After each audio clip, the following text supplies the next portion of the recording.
There's an awful lot of stuff to cover even within an hour, and a whole bunch of detailed information.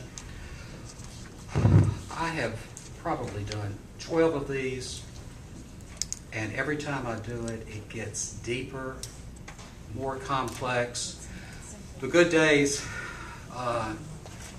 councilmen, were 10 years ago when money was rolling in. Everybody felt good and things were fairly simple. Things today have gotten more complex. And the good news is that if you look, in summary statement, if you look at the county as a whole, the financial resources it has per student of local unrestricted revenues compared to what the municipality and its resident students would look like, it's about a wash, a level playing field. The difficulty for you as a city council is that statutorily the ball is in your lap. Nothing can proceed to achieve separation without a council resolution. So at some point, I think the decision is yours whether you go forward or you stay where you are. The financial situation of the state education funding is going to deteriorate substantially in the 2012 budget. The issue that leaves for you is, in what circumstance are you best able to effectively manage shrinking budgets and provide quality education for your citizen, your resident students. And when you get past that point and the realization that any decision, policy decision, that could be made about your schools can only come from a duly appointed Board of Education, and you backtrack to say, here's where we'd like to be, and you go back step, step, step, what you come up with is the City Council having to decide, shall we maintain status quo and wait and just see what happens and not do anything, or do we want to take a step in the direction of further investigation and be ready to potentially make the final decision if you wish to separate? And of course, we talked about the debt load. I don't think it's extraordinary when there are school buildings being built today at $50 million. It is extraordinary, however, for a very low tax area of the state to start a school system. You will have to decide for yourselves, and you will, the relative assets and liabilities of any further discussion and proposed separation. Do I conclude that it is impossible by looking at the numbers? Absolutely not. I conclude that it is highly possible. Do I say that it could be done with comfort, with resources that would be available? It does not look that way. But a prudent person would want to provide for a reserve fund and, at least at the beginning, excess revenues over projected expenditures. You need to build at least a 1-month operating reserve. So a lot of things flow into the picture. Cash to start up, additional cash to help underwrite the annual current expenditures. But there is no conclusion that it is not within the fiscal capability of this community and certainly this county. Thank you, sir. Any questions? Just if the council has any questions. I got one question, yes, or sir. two really. Dr. Harvey. Two on the debt limit. Does that go against the city's constitutional debt limit, or is that a separate, since it'll be a separate board? There is no separate debt limit.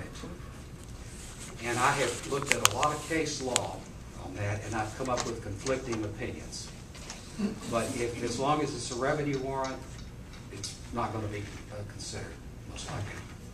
And the second, if the city council decides to go forward with a board, school board, and in 2 years, do they make that findings back to the council, and at that time, is that when they make the decision to go forward or not? Well, you're asking me a question of how much influence the city council would have over this board. They are independent and autonomous organizations. Once you establish the board, they are legally empowered to proceed. However, they will be looking to the city council for financial resources. Therefore, I think it would be very much in their wisdom to consult with the council and the council with them, and I'm sure these will be friends and neighbors, stalwarts of the community that you would have many discussions with. Okay, thank you. Ms. Quinn? I don't have any questions. Thank you, Dr. Harvey, for Mr. everything. Stankowski? Thank you. If, and that's a big IF, Yes, sir. if the council decided to have a resolution to go forward, what would the time frame be from the resolution to the final separation? What you're talking about a budget of 2012. So if we were going to do this, are we looking at 2013, 14?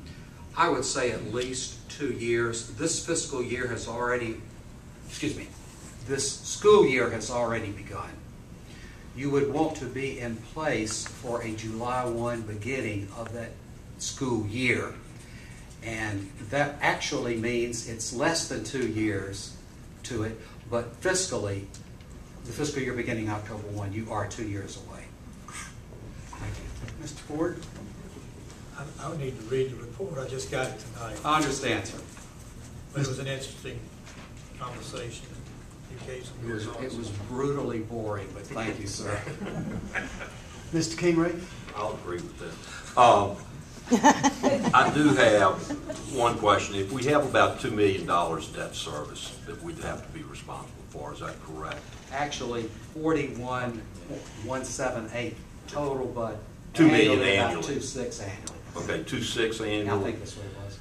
Based on your experience having done this at approximately 11 other locations throughout the state, how much money do we need in addition to that annual debt service of $2.6 million? As I appreciate in looking at your report, we need to pay for the administration of the school board, that is the school superintendent and the chief financial officer, which by statute we have to have. That's correct. How much, and I know that I'm not expecting a hard number, but how much is needed to pay for administration? How much is going to be needed to pay for maintenance of the building and the grounds? How much for transportation costs? And then just our any other general operating costs attendant with running the school? Because I don't have a clue, and I'll be perfectly honest. Let me back up with you and cover several things. In the foundation program, there is a cost factor for other current expense, which is a flexible amount of money, which can be used for a lot of things, including buildings and grounds, hiring additional teachers, building janitorial staff. So prudent use of that money means that in the state allocation, there is a cost subsidy for a lot of the things that you're talking about. In terms of going back to the central office itself, in addition, you've got to pay at least half the cost of a technology coordinator. You're going to have several positions that will not be paid from local tax revenues, like a federal programs coordinator could well be paid for from federal funds, special ed coordinator. So your overall budget might be a little bit bigger than, I swagged $800,000. But in terms of the required positions to provide for the offices of the board, legal support of the board, liability insurance, the office itself, that is a reasonable amount. Now, we get into cross accounting because of the money that the Baldwin County Board gets. They are already paying for their costs, so maybe I shouldn't assume that it's an additional cost. But logically, their cost of the central office is being spread over a very, very large budget. Yours would be relatively small to begin with. Therefore, the percent that a good superintendent will cost is much more of your budget than the percent a good superintendent costs of the county. Debt, simple way I came up with this is, if I look at the resources that would be available in continuing costs, the 0.55 cent share of the county sales tax, the capital purchase allocation from the state, etc., we're left with about 1.2 million over and above any earmarked resources at the local level. Is the county having to dip into other local resources? Probably so right now. To what extent? Depends on the year and right now where you are in the budget cycle and how much changes have been made. So to give myself a feeling of comfort and a simple basis, how much money do you need to carry this debt service over and above what will be regularly available? And that's about 1.2 million. So that is how I derive that number. Is it an absolute? No. But it's the best after 35 years I can get to give you an idea of what something might be 2 years from now. The second thing is the $800,000. It might not cost quite that much. It might cost a little bit more, but I think that's a reasonable amount, and I'm sure you'd want to do things on a shoestring. Let me give you some offsets. You could provide space out of the city for a board office, potentially. You could provide assistance in buildings and grounds, and you could share maintenance. You could allow the school system to contract with the city for providing services. And there's just a wide range of ways in which a city can synergistically operate with 12 building sites. But $2 million in two pieces, and that's really as close as I could get a handle on it right So now. if I understand it, you're saying that our debt service by all of these other statewide or countywide offsets, the debt, and I'm just talking about debt service Right. now, that would only be 1.2 million. Right. It would be reduced off the 2.6. Right. That's absolutely correct, sir. And then, so you're saying for approximately another $800,000, and I do a lot of mediation, and I like to give myself a wide playground. Yes. So somewhere between 600,000 and $1 million, we should be able to fund the administrative costs, the transportation costs, all of the, I'm going to call them just the hard operating costs Okay, no, of running the school system. We need to take a step back, though. Transportation's not in here. Well, transportation, I thought, don't we get the, just like we get the school buildings, we also get the buses and All right. stuff like that, or am I mistaken about Well, that? you're absolutely correct. The transportation equipment, yes. You will have a legal claim on all that serve your school sites, yes. Will you operate a transportation program? Well, That's a decision. That's a decision of the board. So that money is not, and it should be, has been in the past, 100% reimbursement from the state, including the transportation supervisor. But the state is getting very chintzy these days, so they're cutting every which way they can. But yeah, yes, sir. Do you want to go back across the way there? Do you? Yeah, did you, is anybody from the committee here picked up the 3x5 cards? No? Okay. Okay. I don't know how many there were. So we'll go back over there for those who filled out the 3x5 cards.